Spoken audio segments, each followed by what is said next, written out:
శ్రీకృష్ణ.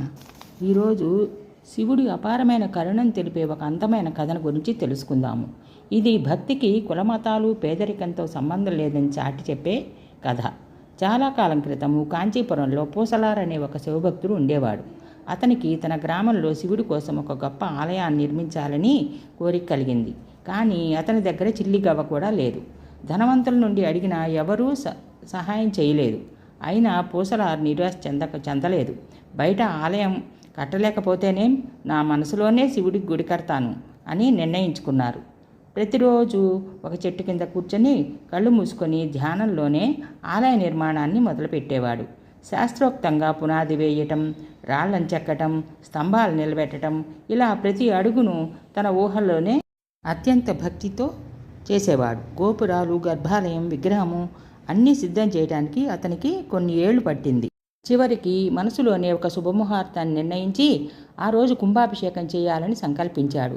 అదే సమయంలో ఆ దేశపు రాజు, పల్లవరాజు రాజసింహుడు కాంచీపురంలోనే నిజమైన రాళ్లతో, బంగారంతో ఒక భారీ శివాలయాన్ని నిర్మించాడు. విచిత్రం ఏమిటంటే పూసలార్ మనసులో అనుకున్న ముహూర్తం రోజునే రాజు కూడా తన ఆలయానికి కుంభాభిషేకం చేయాలని నిర్ణయించుకున్నాడు. కుంభాభిషేకానికి ముందు రోజు రాత్రి శివుడు రాజుగారి కల్లో కనిపించి ఇలా అన్నాడు: రాజా, రేపు నేను నా భక్తుడైన పూసలార్ నిర్మించిన ఆలయానికి వెళ్తున్నాను. అక్కడ కుంభాభిషేకం ఉంది. కాబట్టి నీ ఆలయ కార్యక్రమాన్ని మరో రోజుకి మార్చుకో అని కలలో రాజుకి శివుడు చెప్పాడు. రాజు ఆశ్చర్యపోయినారు.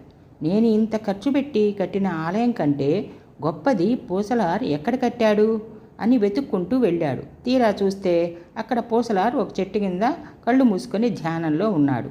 అక్కడ ఏ గుడి లేదు. రాజు అతడిని అడిగినప్పుడు పూసలార్ కన్నీళ్లతో తన మనసులో కట్టిన ఆలయం గురించి చెప్పాడు.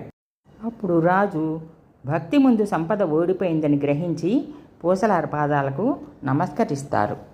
ఈ కథను బట్టి మనం తెలుసుకోవాల్సింది ఏంటంటే, భగవంతుడు మన దగ్గర ఉన్న సంపదను, మనం కట్టిన భౌతికమైన కట్టడాలను చూడడు. మన హృదయంలో ఆయనకు ఎంత చోటు ఇచ్చామనేదే చూస్తాడు. అందువలనే భక్తి ప్రధానం. జై శ్రీకృష్ణ.